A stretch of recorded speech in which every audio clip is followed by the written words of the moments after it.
Na belíssima poesia do livro de Gênesis, um dos livros mais fantásticos, belos e poéticos da Bíblia, a gente vê que logo no início, Adão e Eva, no capítulo 3º, comem do fruto que era dito para não comer.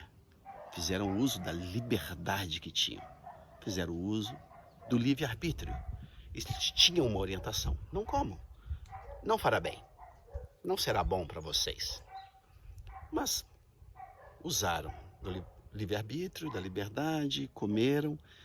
E imediatamente depois, surge um diálogo.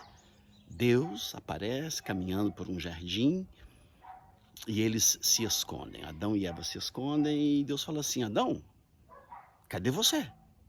E Adão diz o seguinte: Senhor, eu tive medo e me escondi. No início da Bíblia, o homem, imediatamente após a queda, diz a primeira frase do homem: eu fiquei com medo. Medo, algo que ele não tinha, consequência da desobediência. E esse traço tem perseguido a humanidade desde então.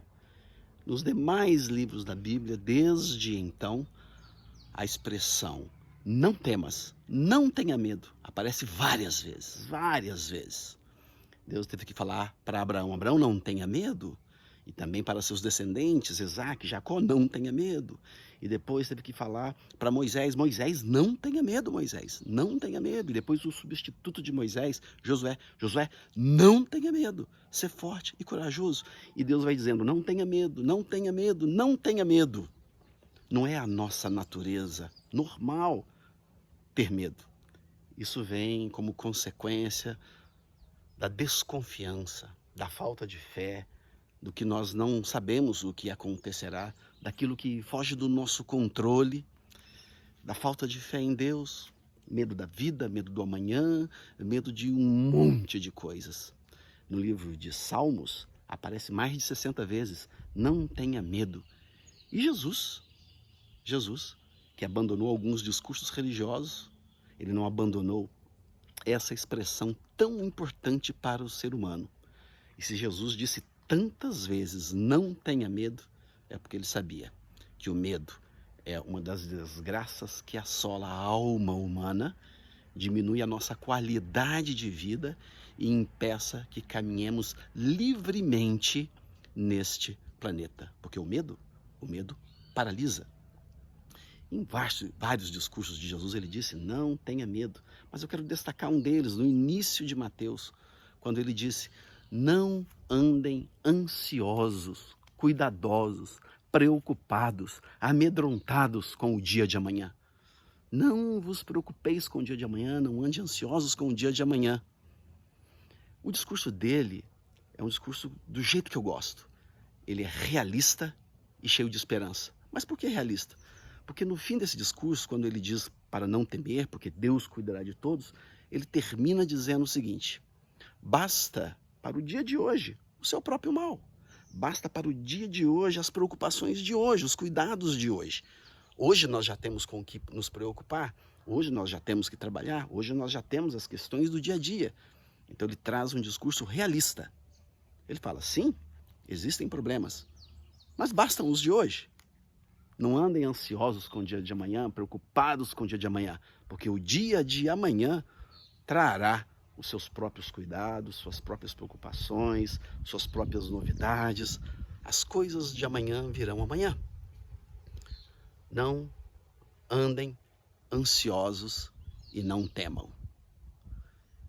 Que essa palavra de Jesus tão realista possa bater no nosso coração e também nos encher de esperança.